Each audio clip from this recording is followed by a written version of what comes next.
Recording is on.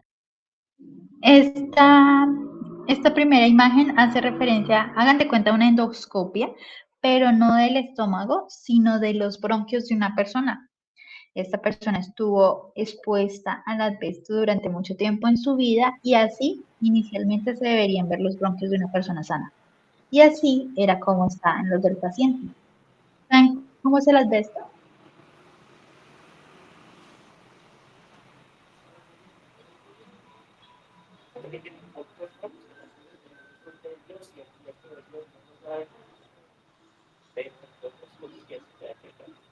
Alberto, un polvo. Bueno, para los que no saben, el asbesto tiene forma de agujas. Imagínense una aguja, pero muy pequeñita, blanquita. ¿Cómo funciona? Pues resulta que estas agujitas son tan pequeñitas que los pelitos que hay dentro de nuestra nariz no pueden retenerla y pasan muy fácil a través de nuestra vía respiratoria y van llegando y se van acumulando en los pulmones. Y como son sólidos, ellas no pueden salir de los pulmones, entonces lo que van haciendo es taponarlo y el asbesto tiene la posibilidad de solidificarse, entonces se va acumulando y aparte se va solidificando dentro de los pulmones. Y a la final, esto es lo que vemos, un pulmón con cáncer por asbesto. ¿Qué tipo de cáncer da el asbesto? Da neumoplastosis pulmonar. ¿Listo? La segunda imagen, ¿qué creen que es? Esta de acá.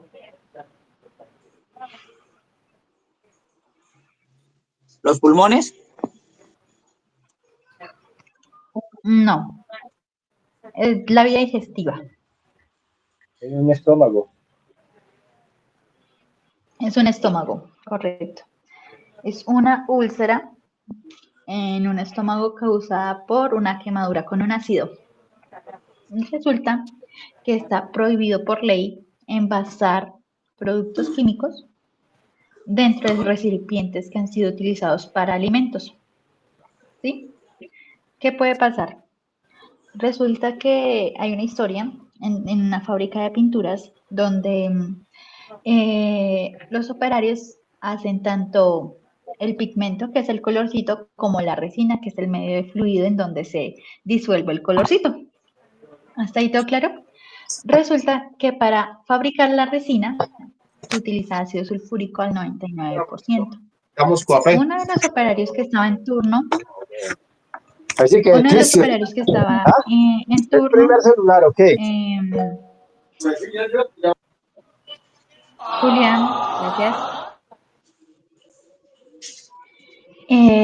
Bueno, uno de los operarios dispensó de más ácido sulfúrico, fue y lo agregó a la reacción y como había dispensado de más, pues le quedó un conchito en el final del vasito.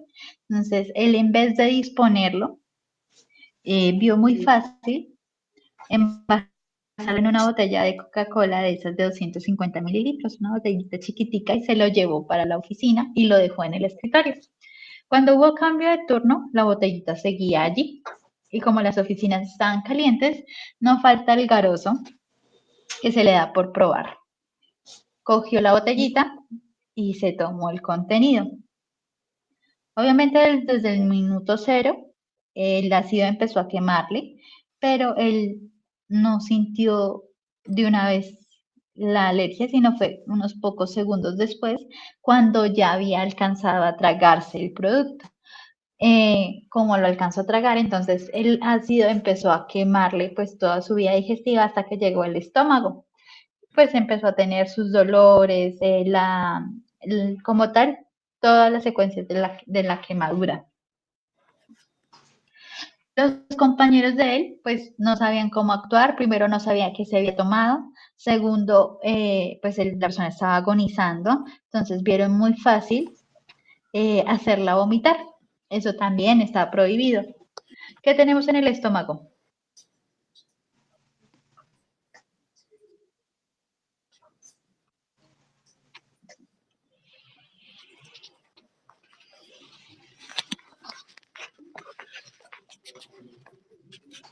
¿No saben qué tenemos en el estómago? ¿Ninguno?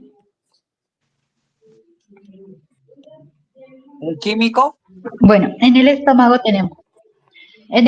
tenemos lo que se llama como jugos gástricos, que eso es ácido clorhídrico al 2%. Entonces, este personaje en su estómago tenía una mezcla de ácido sulfúrico con ácido clorhídrico. Y al hacerlo vomitar, pues ya se había quemado entrando, se quemó saliendo. Tuvo doble quemadura y ya de por sí que vomitar nos genera una irritación. Vomitar esta sustancia, al vomitar esta sustancia, también le produce muchos daños. Obviamente, la persona no alcanzó a recibir la atención médica necesaria y falleció. Tenemos la vía parenteral, esta tercera imagen. Aquí lo que pasó fue que una chica en una moto se cayó, tuvo un accidente y la persona que le prestó los primeros auxilios utilizó agua oxigenada para limpiar la herida. Resulta que ahora está prohibido el usar agua oxigenada para limpiar heridas o cualquier otra cosa, salvo que sea agua, solución salina o yodopovidona. Solo tenemos estas tres opciones. Resulta que el agua oxigenada es un producto sumamente irritante y aparte es comburente. Yo creo que a más de uno, cuando nos caíamos, la mamá, cuando uno estaba chiquito y se pelaba la rodilla, la mamá le echaba a uno agua oxigenada y eso salía espumita blanca y decían, ay, está desinfectando la herida. Realmente lo que estaba haciendo era quemando el tejido a nivel tan microscópico que nosotros no veíamos. Y resulta que como no todos los cuerpos son iguales, la mayoría de las personas tienen una buena resistencia, pero otras no. La chica de este ejemplo pues no tenía una buena resistencia, era muy delicada la piel y el contacto con el agua oxigenada en el tejido abierto empezó a generarle la quemadura.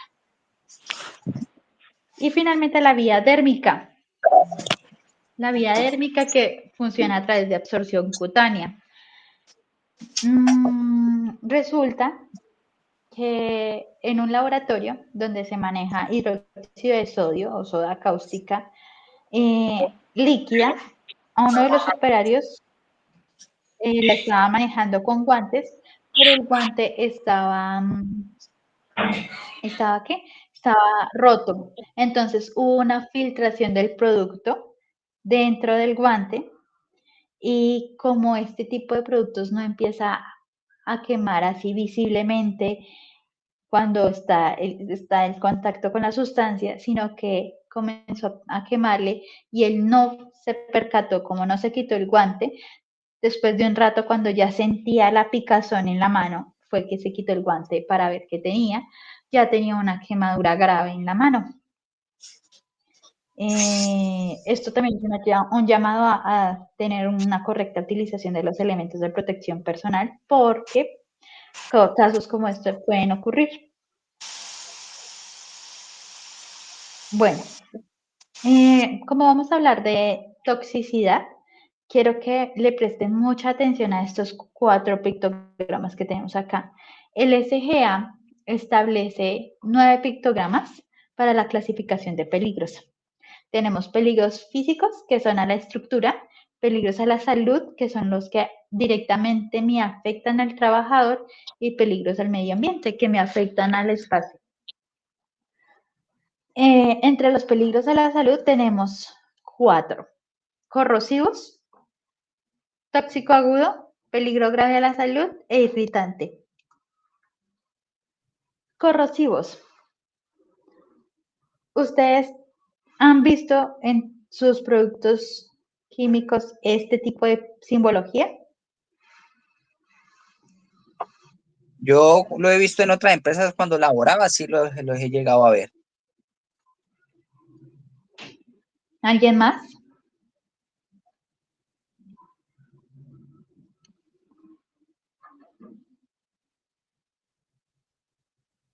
Bueno, lo que vemos en el pictograma, a este símbolo se le conoce como pictograma, es una varita de metal y una manito que está siendo quemada por una sustancia que está saliendo de un tubito. ¿Hasta ahí todo claro? Sí, Bueno, a este símbolo se le llama corrosivo y es toda sustancia que me puede causar una destrucción visible o cambio permanente en la piel o en los tejidos o en el sitio de contacto. Resulta que toda sustancia química tiene algo que se llama pH, es el potencial de hidrógeno. Y este potencial varía entre 0 a 14. De 0 a 7 se categoriza como ácido y de 7 a 14 como básico, siendo el 7 la parte neutra.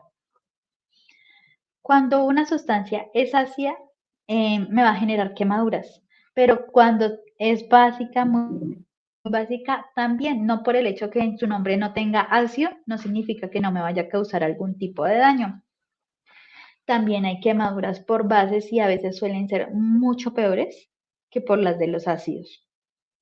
Entre los ejemplos de químicos que son altamente corrosivos tenemos el ácido clorhídrico, que es lo que tenemos en los jugos gástricos, el ácido nítrico, el ácido sulfúrico, que fue con lo que se quemó la persona, el ácido fórmico y el ácido acético concentrado. ¿Saben qué es el ácido acético?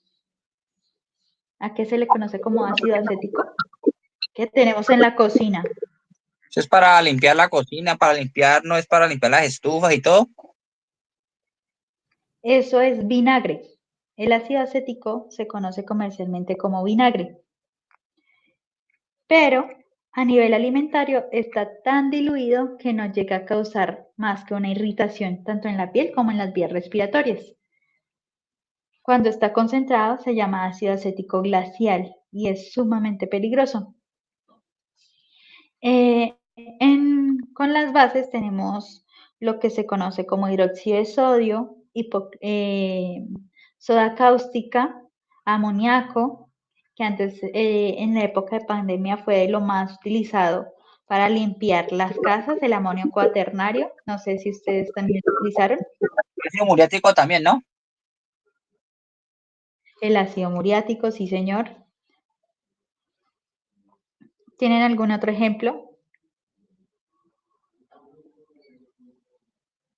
de sustancias así que hayan utilizado? ¿No? Bueno, todos estos tipos de productos van a generar una destrucción. ¿Me escuchan bien?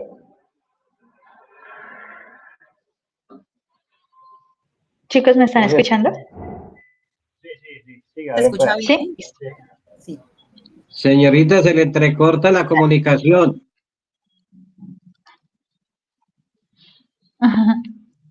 Bueno, creo que ya es el tema de tu internet. Me pueden generar tanto lesiones a nivel físico como lesiones a nivel ocular y la mayoría de estas sustancias van a desprender gases. Estos gases también me van a generar irritaciones. Bueno, esto por los corrosivos. Ahora, este pictograma, ¿lo han visto? Se llama toxicidad aguda y es una calavera con los huesos cruzados.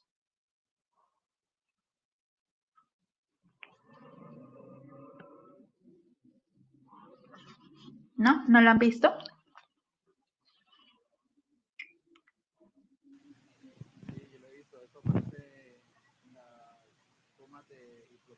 Sí, lo he visto. Lo he visto ¿En dónde lo has visto? clínicas. En parte de clínicas lo he visto.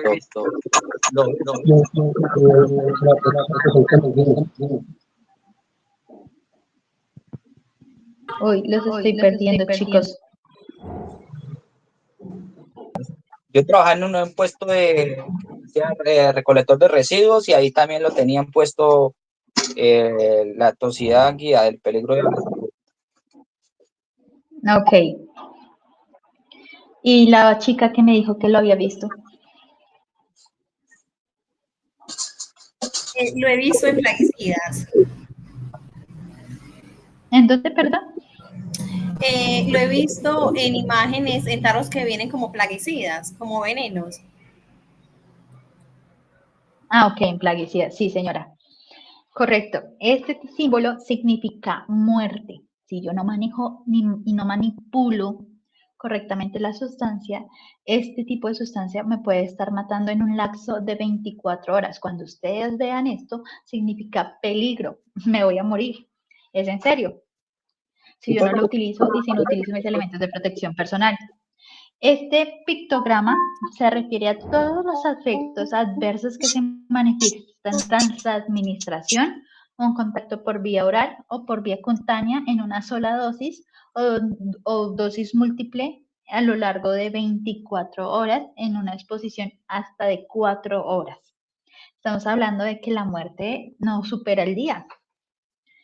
No sé si ustedes escucharon el caso ahorita de un camping en donde una pareja murió porque había acumulación de monóxido de carbono.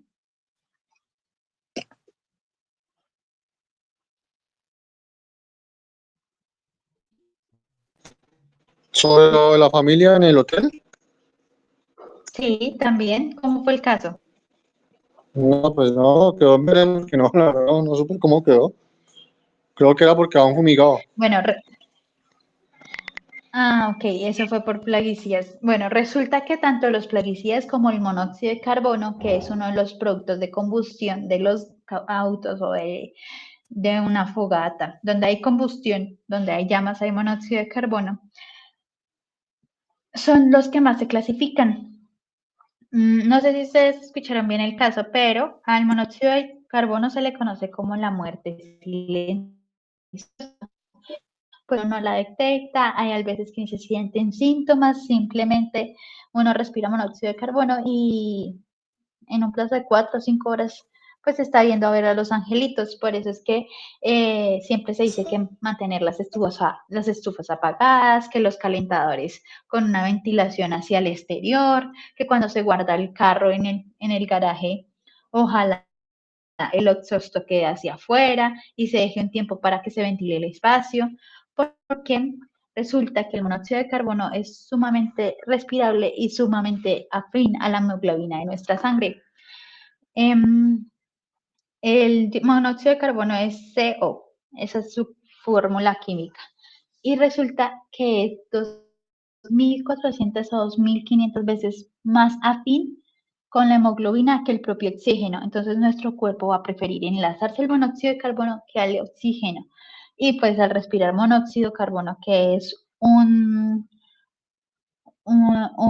producto de combustión, va a llevar ese veneno por todos nuestros órganos. Y nuestros órganos necesitan ese oxígeno, no monóxido.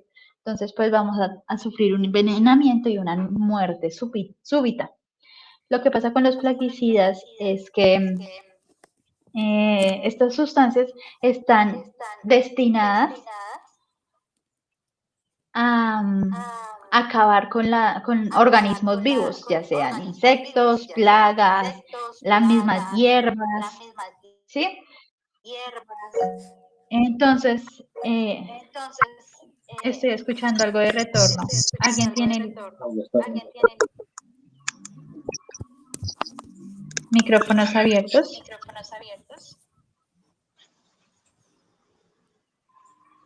Bueno, bueno, estos plaguicidas me van a generar una intoxicación también al cuerpo. No sé si ustedes escucharon alguna vez el caso que ocurrió en Zipaquirá, en Chiquinquirá, perdón, en una panadería con unos niños. Sí, no, les cuento la historia. Resulta que mucho tiempo antes, eso fue ya hace bastante tiempo, en un mismo camión se transportaba harina y una caja con un plaguicida que se llamaba foliol. Ese plaguicida primero estaba envasado en vidrio, segundo estaba pues con la harina, con un alimento, y tercero, por los baches del camino, pues el recipiente en vidrio se estalló y la harina absorbió ese plaguicida. Al día siguiente, cuando se entregó la harina y se entregó el plaguicida, el panadero empezó a hacer sus pancitos con esa harina infestada de plaguicida, como a las 4 de la mañana, y cuando los niños salieron de graduación, porque eso era para una graduación de unos niños, pues los mandaron a comprar el pancito del desayuno, que para celebrar y que yo no sé qué. Y pues en esa ocasión hubo el 60% de la población falleció por intoxicación. Y la mayoría de las muertes fueron niños. Obviamente el ganadero también falleció al tener contacto pues, por absorción cutánea y los niños por ingestión. ¿Listo?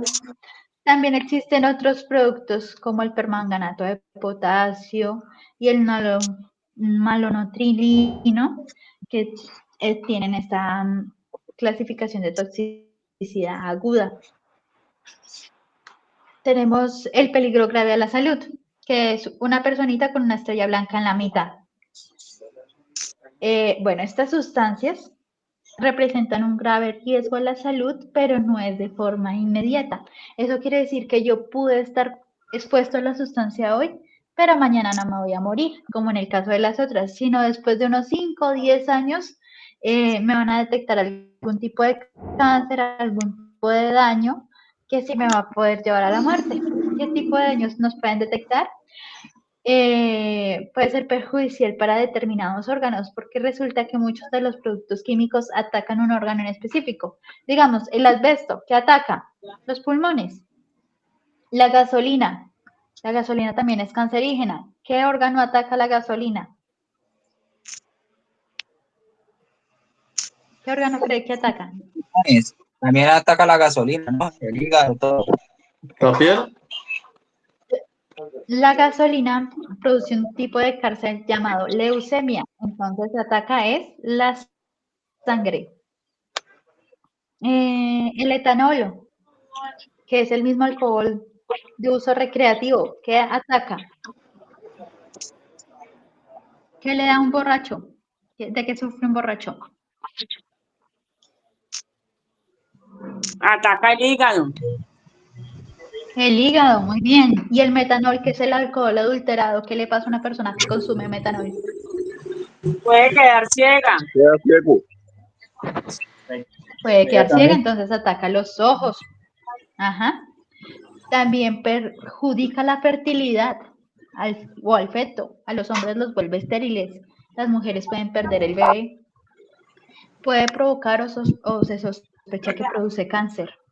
Puede provocar síntomas de alergia o asma o dificultades respiratorias en caso de inhalación. Ahora tenemos los irritantes, que es el símbolo de admiración. Estas sustancias pueden que no son clasificadas ni como tóxicas ni como peligrosas a la salud, no me van a causar la muerte y tampoco me van a generar una enfermedad de tipo tan grave como las anteriores, pero sí me van a generar irritaciones o incomodidades. ¿Qué tipo de irritaciones podemos tener? Que dolor de cabeza por los olores fuertes o una irritación a nivel de vía respiratoria porque me molesta el olor, me puede generar un enrojecimiento de ojos, me puede causar una dermatitis. La migraña, se le en la alteró la casa? migraña. Sí, también, exacto. ¿Quién de ustedes en la casa ha picado cebolla y ha llorado? Yo. Yo, ¿Por qué creen? ¿Por qué creen que uno llora? ya tiene químico, ¿no? Está hecho a producto de químicos, ¿no? Todo hay químicos. En todo hay químicos. ¿Recuerdan lo que les dije al principio? Todo lo que se ha construido a partir de elementos es un producto químico.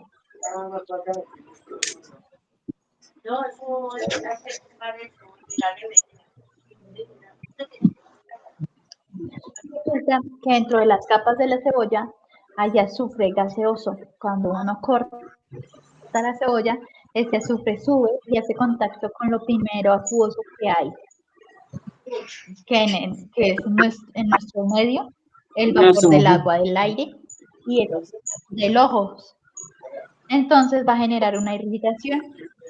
Se produce un pequeño ácido azulfúrico en una concentración tan chiquitica, que lo único que nos hace llorosar. Ahora imagínenselo actuando al 99%. O quien ustedes en la casa lava la loza con guantes.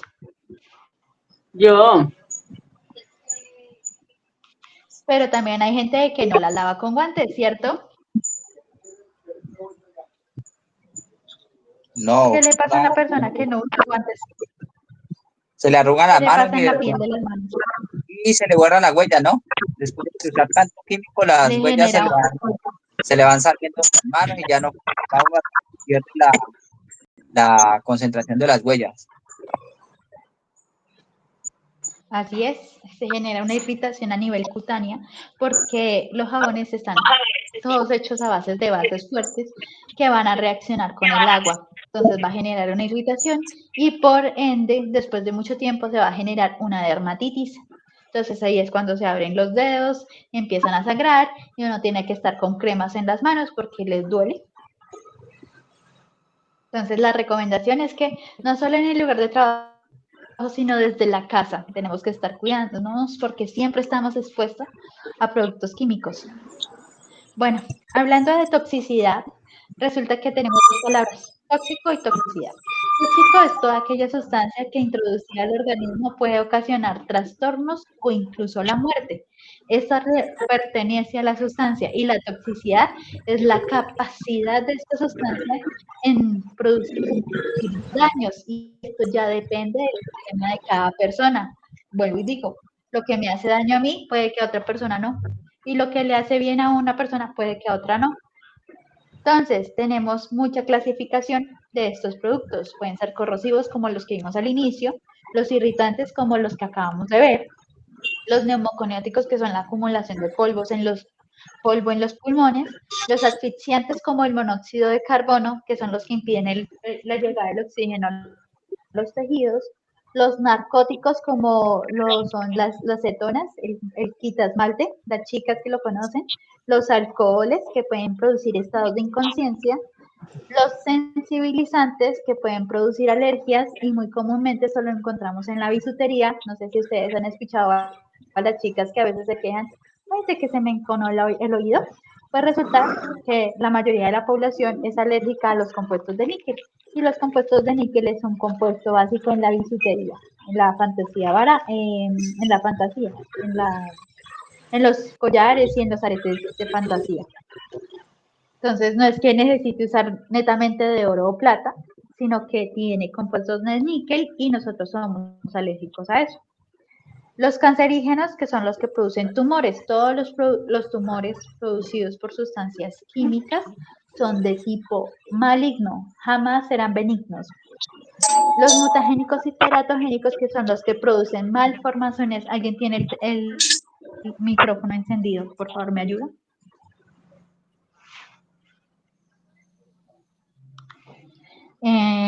Los cancerígenos y los mutagénicos, los mutagénicos y los teratogénicos, que son los que se producen malformaciones.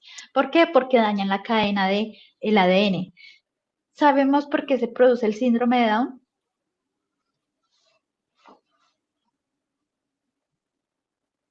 ¿Saben qué es esta enfermedad? ¿Por qué es causada?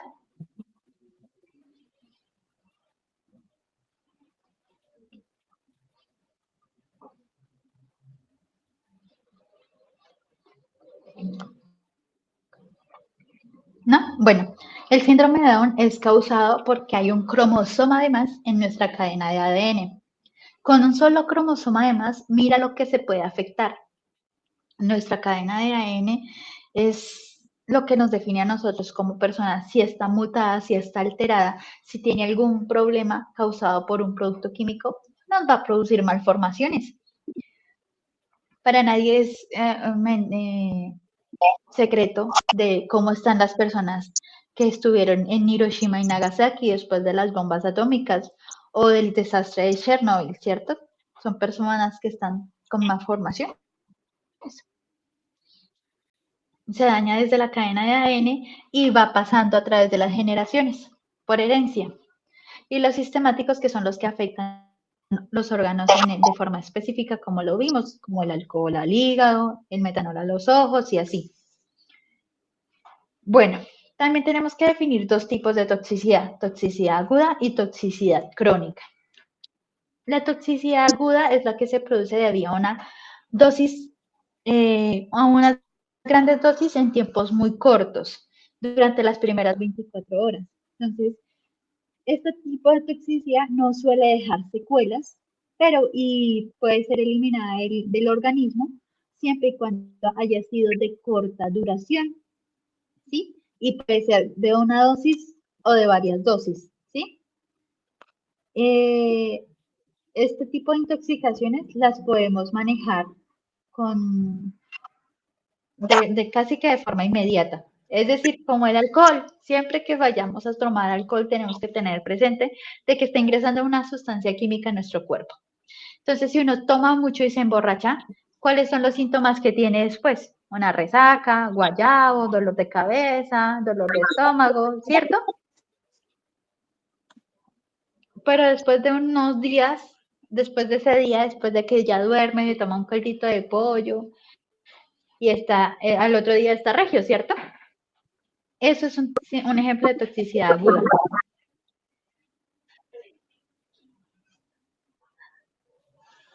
¿Están conmigo, chicos?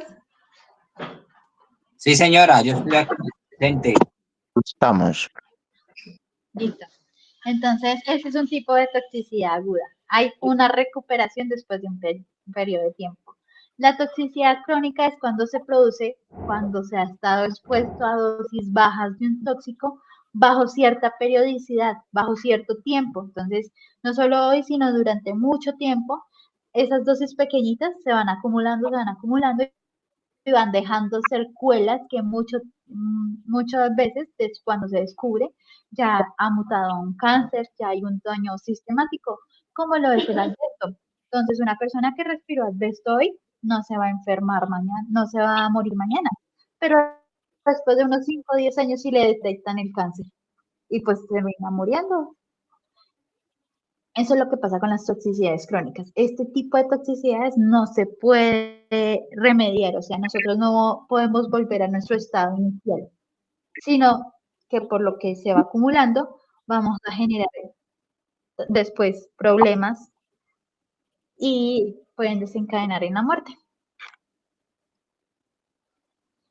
Bueno, también necesito que conozcan la definición de dosis, porque les acabo de mencionar dosis altas y dosis pequeñas.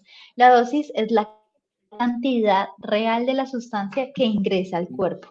Entonces, si ingresa harto, pues es una dosis alta.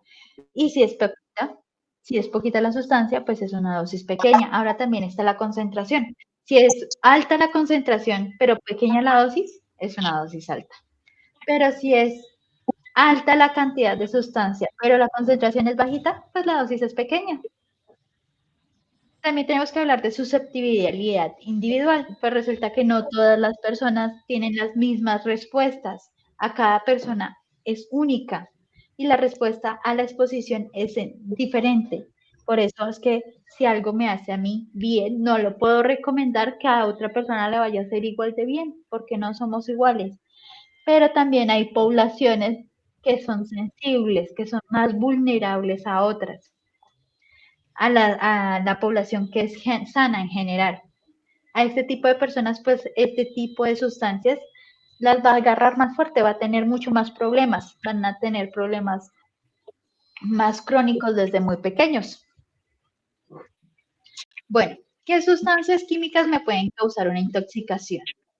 Pues tenemos que los productos de limpieza doméstica, el jabón para ropa, los limpiadores para desagües, los barnices, los productos agrícolas, aquí entran los plaguicidas, las plantas, los productos para las plantas realmente, y los productos químicos industriales, aquí entra todo tipo de productos, la gasolina, el thinner, el alcohol, todo lo que se produzca a nivel industria.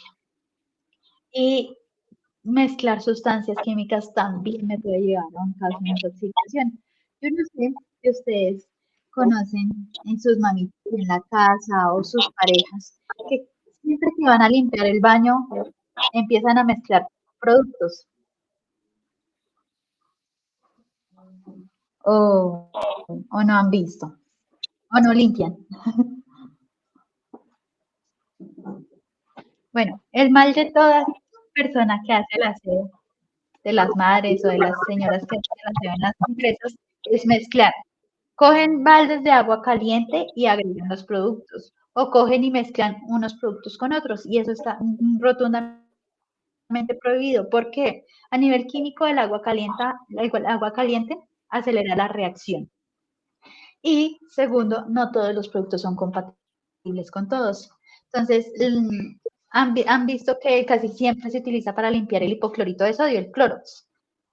Sí, Ese Clorox en su estructura química tiene cloro, Cl. El cloro a nivel natural, a nivel de elemento, es gaseoso. Y cuando está dentro de la estructura, dentro del hipoclorito, es estable.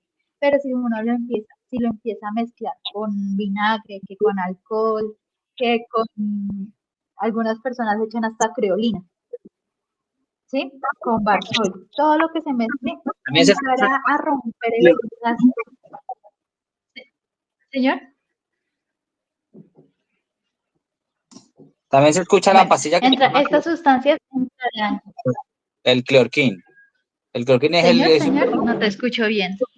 una pastilla que se llama Cleorquín. Es la pastilla que se disuelve para limpiar toda clase de desinfectar todo, cosas como camillas, camas, cosas que tenga, eso también se usa. Y es un poquito fuerte porque es una pastilla y tienen que rebajarla al 25.0 centígrados. Agua. Tenemos que tener presente que todo lo que esté en estado sólido siempre va a tener un estado de pureza mayor a lo que esté en líquido, ¿sí? Y cuando vayamos a disolver, por favor que sea, porque el agua caliente será la reacción parte No me lo de escucho moléculas. bien. Si uno quiere disolver agua con azúcar y no quiere demorarse, señor, ¿me están escuchando? Ahí sí se lo escucha. Sí, es que fue un momento que se entrecortó, Lisa, pero ya.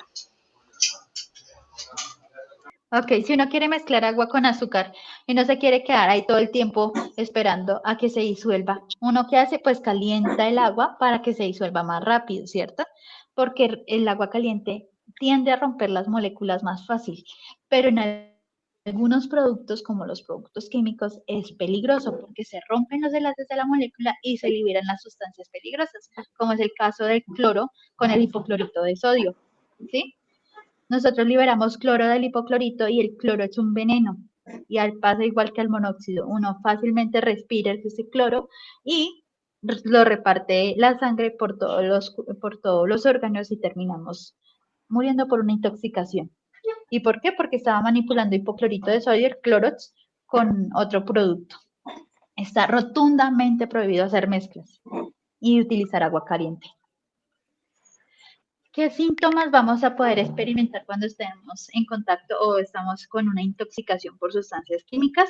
Podemos experimentar dolor de garganta, dificultad para respirar, quemaduras en los labios, cambios repentinos de comportamiento, vamos a tener somnolencia o irritabilidad, a veces nerviosismo, porque algunos de los productos tienden a atacar el sistema nervioso central, nos van a provocar náuseas, vómitos, cólicos estomacales, un babeo, convulsiones, dolor abdominal, labios azules, en muchos casos tos, se puede producir diarrea, dificultad respiratoria, mareos, visión doble, la fiebre, el dolor de cabeza, las palpitaciones.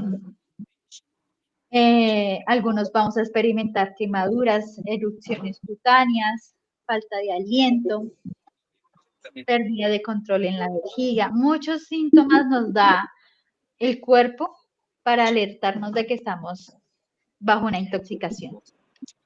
¿Y cómo podemos enfrentar estas intoxicaciones? Yo ya he dado varios ejemplos de qué no hacer. ¿Qué tienen ustedes en mente?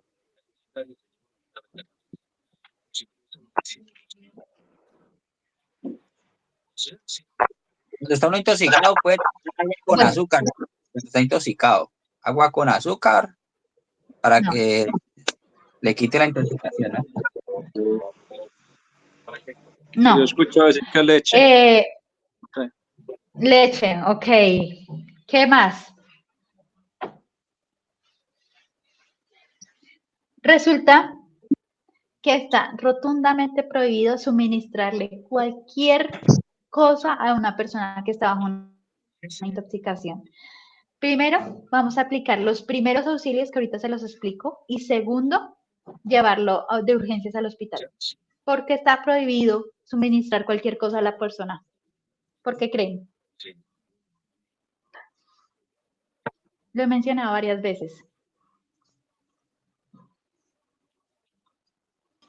Porque primero se necesita saber qué tipo de químico lo alteró, no sabemos el componente del químico, entonces todos los medicamentos o todo lo que se le administre puede causarle una reacción empeorarlo. adversa. Exacto. Claro. Claro, muy bien.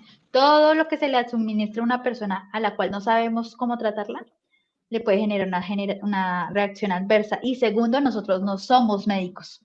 Cuando en mi cartón diga médico, yo podría entrar a evaluar la situación de esa persona.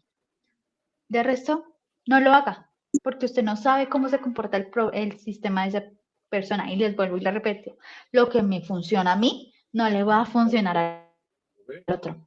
Todos los cuerpos son diferentes.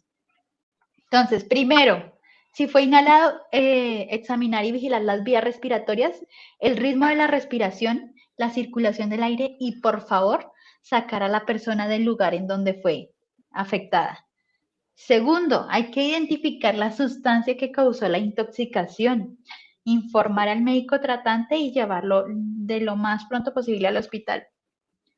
Si la sustancia ha caído sobre la ropa, como primer auxilio, lo importante es meterse a la regadera junto con todo y ropa, abrirla a todo lo que dé, a la potencia máxima, e irse quitando la ropa debajo del agua. Mínimo unos 15 minutos. Si la sustancia me ha caído en los ojos, entonces, ¿qué voy a hacer? Lavarme los ojos de la misma forma, ojos abiertos durante 15 minutos a chorro de agua. La idea es lavar la sustancia, no dejarla ahí. Cuando la sustancia ha sido ingerida, hay que ir de urgencias. Muchas veces hay que realizar un lavado estomacal, pero está prohibido suministrarle cualquier tipo de sustancia o hacer vomitar a la persona. Ya sabemos qué pasa, qué tenemos en el estómago. Lo que vamos a generar es más irritación, más quemadura. En caso de las intoxicaciones por inhalación, es necesario tener presente también las lesiones que se puedan generar alrededor de los ojos, ¿vale? Bueno, ¿qué me puede causar un accidente químico?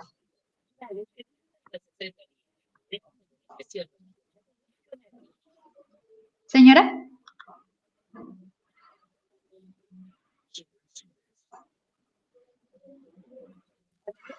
Bueno, un accidente. ¿Cómo? Una caída.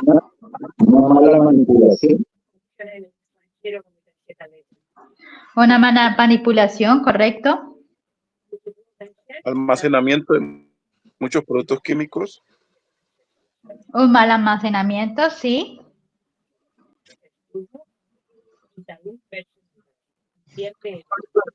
Un desastre natural, un terremoto. No usar protectores. El mal uso de las sustancias, sí. No utilizar elementos de protección personal. No estén identificadas. Que no estén identificadas, correcto. ¿Qué más? No usar protectores. Sí, los elementos de protección personal ya los habías mencionado. Bueno, todas estas causas pueden generar un accidente. Un almacenamiento, un manejo inadecuado de las sustancias o de los residuos, que haya algún incendio o una explosión, el mal uso del producto, el no utilizar elementos de protección personal y accidentes o catástrofes naturales. Entonces, ¿qué hacer en caso de incendio? Se debe evacuar el edificio y llamar de forma inmediata a los bomberos para facilitar la evacuación. Si el fuego es pequeño, si es un conato de incendio, yo puedo entrar a apagarlo utilizando un extintor, siempre y cuando tenga respaldo y esté avisada la zona de que al respectivo coordinador que yo voy a apagar el incendio. Siempre y cuando sea pequeño. Si es muy grande, los bomberos. ¿Qué hacer en caso de derrames? Hay que planificar estas este tipo de situaciones, hay que tener un procedimiento de derrames que hacer en estos casos. Por lo general, los sólidos se recogerán barridos, los líquidos se recogerán empleando materiales absorbentes y se debe disponer de materiales absorbentes, paños, barreras para facilitar el procedimiento y uso obligatorio de elementos de protección personal.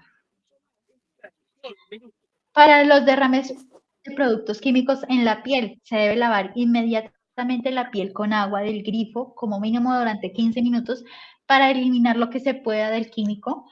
En los laboratorios o en los hospitales o en las plantas en donde se utilicen estos productos químicos, es de orden, es una norma que existan duchas de seguridad, duchas para el lavado, para cuando se entre en contacto con este producto químico y que sea de forma más rápida su atención, que sea más fácil prestar mi primer auxilio y evitar una gravedad más alta. Químicos corrosivos en la piel, entonces lo mismo que en las anteriores. Entonces ya no será en el lugar, sino pues será en todo el cuerpo. Lo ideal es que la persona entre con todo y ropa como se ve en la imagen, a bañarse y durante el baño se vaya retirando las prendas de vestir, porque hay muchos casos en donde, ay, sí se me cayó algo en la ropa, pero hasta que yo no vaya al vestir, me quite todo y salga bien, no me baño. No, señores, así no funciona. Entre más rápido se ataque la fuente de emergencia, menos gravedad tendrá. Entonces, y recuerden, a toda la cantidad más grande de agua que se pueda utilizar. Resulta que hace poco en un laboratorio hubo un quemado con hidróxido de sodio, decayó en el uniforme, pero él, para retirárselo, pensó que con un poquito de agua iba a bastar. Entonces cogió su manito, la humedeció y él mismo se limpió así por encima. ¿Qué estaba haciendo? Pues activándola. El hidróxido de sodio se activa con agua. Entonces, como era tan poquita la cantidad de agua, reaccionó. ¿Y qué empezó a hacer? A quemarse la mano, porque no tenía guantes. Y segundo, pues como activó la soda cáustica que estaba en su ropa, empezó a quemarle la ropa y posteriormente a seguir quemándole el pecho. Químicos corrosivos en los ojos. En este caso es especialmente tratar los ojos, por favor, evitar el uso de lentillas durante el trabajo. Las lentillas son los lentes de contacto, que muchas veces las personas lo utilizan por estética. Cuando uno está manipulando sustancias químicas, es preferible no usarlos. ¿Por qué? Porque ellos son blandos o rígidos. Los blandos con los vapores de las sustancias se pueden empezar a derretir dentro del ojo. Y los rígidos, si Dios no lo quiera, sufre un golpe, el cristal se rompe dentro del ojo. ¿Y dónde van a parar las esquillas? Las esquirlas del vidrio. Pues dentro del ojo. Entonces, la forma de tratar eso va a ser mucho peor, que puede quedar completamente ciego. Recuerden, cayó algo en mi ojo, un lavado con agua corriente durante al menos 15 minutos con una ducha especial para los ojos, asegurándose mantenerlos abiertos. Lavar por debajo del párpado, por encima, que el ojo esté siempre abierto. Y después de que haya caído el producto y lo haya retirado, si prevalece una irritación, si yo veo que no fue suficiente, atención médica súper urgente, ¿lista? También es norma que en lugares donde se utilicen productos químicos haya un lavaojos. En caso de ingestión de químicos, lo más importante es no provocar el vómito, ni hacerle ingerir nada. Nada puede ingerir la persona. Nada. Salvo enjuagar la boca con agua y ya. Pero lo ideal es que nada. No puede ingerir nada y no provocar el vómito. Y de una vez llevarlo al médico. El médico hará el lavado de estómago o en algunos casos se puede ingerir un neutralizante. Si fue un ácido, por ejemplo, una base, y si fue una base, un ácido. Pero solo si el médico y la ficha de datos de seguridad me lo indican. De resto no. Y no lo voy a hacer yo porque les dije, nosotros no somos médicos, no estamos capacitados para atender una emergencia de este tipo. Y solo si la persona está inconsciente, hay que ponerla en posición de seguridad y llevarla de una vez a que le presten los servicios de emergencia. En caso de inhalación de los químicos, lo preferible es, lo primero, es retirar a la persona de la fuente, exponerla al aire fresco y si vemos que la persona no logra respirar bien, tiene irritación, está jadeante, está muy ahogada, llevarla de inmediato a que le presten atención médica para prevenir un daño pulmonar. Bueno, reglamento general. Para los productos de limpieza, que es lo que más que ustedes manejan, primero es necesario tener un lugar seguro, un sitio bien escogido para tener los productos de limpieza, deben estar fuera del alcance de los niños, las mascotas, debe ser un armario que esté protegido y que tenga una llave, un cierre. Segundo, un lugar limpio y fresco y seco donde almacenar los productos químicos está prohibido. Almacenarlos debajo del mesón o de donde haya una fuente de agua, porque muchas de estas sustancias reaccionan con el agua y si la temperatura es elevada, aumentamos o aceleramos la reacción. El espacio debe ser limpio, seco, fresco. O sea, tiene que tener buena ventilación. Tercero, hay que conservar los envases originales. Mantener los productos de limpieza en el recipiente original me puede salvar de muchas cosas. ¿Por qué? Porque muchas personas reenvasan. ¿Y en dónde reenvasan? En la botellita de agua que compró hace unos días en el supermercado y la tiene por ahí. O en un botellito de jugo que porque el envase es muy grande, entonces este es más chiquito para dosificar. Siempre que se utiliza un envase para reenvasar, ese también debe ser etiquetado. Hay que leer siempre muy bien las etiquetas. Allá estará la información o la indicación pertinente para que me informe qué tipo de peligros puedo tener yo al manejar esa sustancia. Nunca hay que almacenar los productos de limpieza junto con los productos de alimentación. Está supremamente prohibido. Porque muchas de estas sustancias generan olores y penetran en la comida. También debemos tener en cuenta que tenemos que tener una vestimenta apropiada, una ropa adecuada, un textil antifluidos, ¿sí? Debe ser pantalón, blusa, al menos si es mucho el contacto, un delantal impermeable, zapatos cerrados y resistentes. Necesarias por su exposición, tales gafas de protección que sean de protección química, que son las que tienen seguridad o las que son cerraditas en la parte de arriba y en la parte de los lentes. Es como las gafas que se utilizan las nadadoras, solo que sin un caucho, sino que la protección está también en el material del lente. Hay que proveerlas de un guante no como los que se venden en las droguerías de látex, no, sino un guante grueso que resista las sustancias corrosivas y agresivas con la piel. Tenemos que tener también, en algunos casos, delantales y zapatos. Correcta forma de manipular los productos químicos, no usar agua caliente.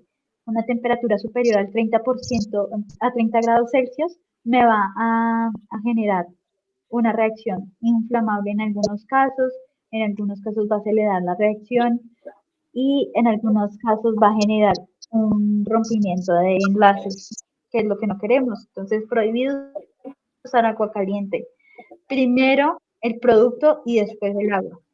Entonces, antes de diluir cualquier producto, primero voy a echar voy a dosificar el producto poquito y luego voy a echar el agua y no desde alto, sino desde una altura que no me represente una salpicadura. Todo producto que se reenvase debe ser etiquetado y está rotundamente prohibido hacer mezclas, les repito. No se puede hacer mezclas de productos. Si usted va a utilizar algún producto, lo máximo que puede hacer es diluirlo con agua y el agua fría.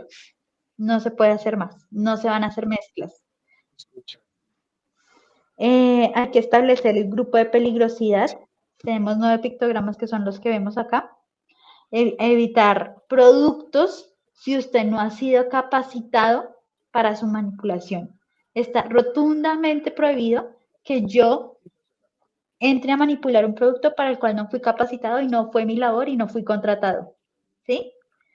No hay que comer dentro de estas áreas, tampoco fumar. Hay que mantener estricto orden y aseo. Lo ideal es trabajar y que el almacenamiento esté bien ventilado. Y cuando terminemos de utilizar cualquier producto químico hay que hacer un lavado de brazos, manos y uñas con agua y con jabón. Va desde la punta de los dedos hasta el codo. ¿Sí?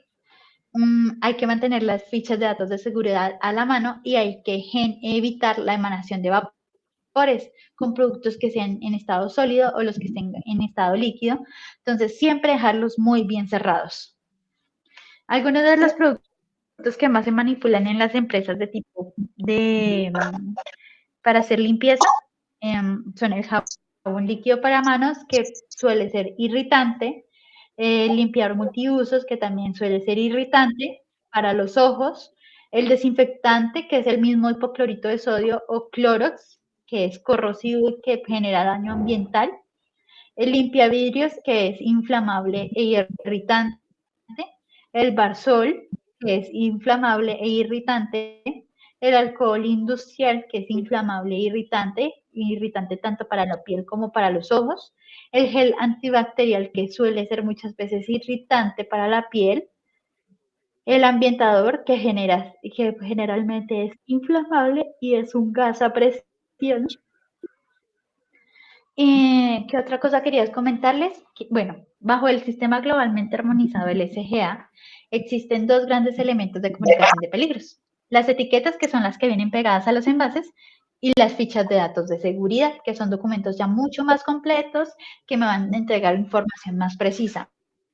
Aquí encontramos la ficha de datos de seguridad del hipoclorito de sodio o el Clorox en una solución del 5 al 10%. No está tan concentrado. Es lo que generalmente conseguimos en el supermercado. Entonces, ¿cómo se llama? Hipoclorito de sodio en solución o hipoclorito de sodio. La palabra de advertencia, primera, es peligro. Los pictogramas, corrosivo y daño al ambiente. Indicaciones de peligro, puede ser corrosivo, provoca quemaduras graves a la piel y lesiones oculares y es muy tóxico para los organismos acuáticos. Entonces, literal, el pictograma es la representación gráfica de estas frases. Y los consejos de prudencia, que es qué hacer en caso de que algo ocurra o para que no ocurra. Entonces, daña al medio ambiente, entonces vamos a evitar la liberación al medio ambiente, a regarlo por las alcantarillas, a dejarlo destapado. Si me dice que es corrosivo para la piel, entonces, ¿qué yo debo tener? Pues guantes. En caso de que alguien lo haya ingerido, pues enjuagar la boca, no provocar el vómito y corra para urgencias. En caso de contacto con la piel, quitar la ropa inmediatamente mientras uno se baña, mientras la ducha, y si se percibe la irritación, corra para urgencias. En caso de contacto con los ojos, enjuagar con agua cuidadosamente durante varios minutos, quitar lentes de contacto y proseguir con el lavado si persiste la irritación. Lía. Sí, claro, con gusto. Bueno. En caso de cualquier intoxicación, llamar inmediatamente al médico y asistir. Y finalmente, la información del proveedor, que debe ser nombre, dirección y teléfono de emergencias. Entonces, la etiqueta me debe tener 6 factores que son los que acabo de mencionar. Nombre, palabra de advertencia, pictogramas, indicaciones de peligro, consejos de prudencia y información del proveedor. En caso de las fichas de datos de seguridad, la persona que las elabora es la persona que hace el producto, pues no hay mejor persona que la que conoce qué es lo que hace. Para construir este documento se deben hacer muchas pruebas y ensayos que me identifican tanto pruebas físico-químicas como pruebas toxicológicas y me va a dar información para manejarla. Las fichas de datos de seguridad poseen estas 16 secciones. Primero, identificación del producto. Segundo, identificación de peligros, que es lo que está en esta sección de identificación de peligros, es lo que debe ir en la etiqueta. Tercero, composición e identificación de ingredientes. Cuarto, medidas de primeros auxilios, qué hacer en caso tal. Quinto, medidas de caso de incendios. Sexto, medidas en caso de fugas o derrames. 7, manipulación y almacenamiento. 8, elementos de protección personal y exposición. 9, propiedades físico-químicas. 10, estabilidad y reactividad. 11, información toxicológica. 12, información ecológica. 13, procedimiento de disposición final. 14, regulaciones al transportador. 15, información regulatoria y 16, información adicional. ¿Qué debemos hacer después de un accidente? Primero, la documentación. Reportar el área SST. Hacer una evaluación médica obligatoria, una investigación de accidentes y análisis y de causas, y tener un plan de acción correctivo. ¿Qué equipos y elementos debemos tener para los accidentes que puedan ocasionarse? Duchas de emergencias y lavabojos, botiquín con elementos básicos de primeros auxilios y kit antiderrames, además de elementos de protección tales como guantes, gafas, mascarilla, y por favor tener presente a la mano las fichas de datos de seguridad. Finalmente, unas recomendaciones: nunca actuar sin protección, nunca actuar sin los elementos de protección personal. Hay que conocer los elementos, dónde se encuentran ubicados los elementos de emergencia. Hay que tener los números de emergencia pues cercanos, revisar las fichas de datos de seguridad, participar en los simulacros y en las capacitaciones, jamás dar de ingerir a una persona cualquier producto, evitar envasar productos químicos en envases de alimentos y tener un lugar organizado para los productos químicos. ¿Tenemos dudas, preguntas, quejas, inquietudes?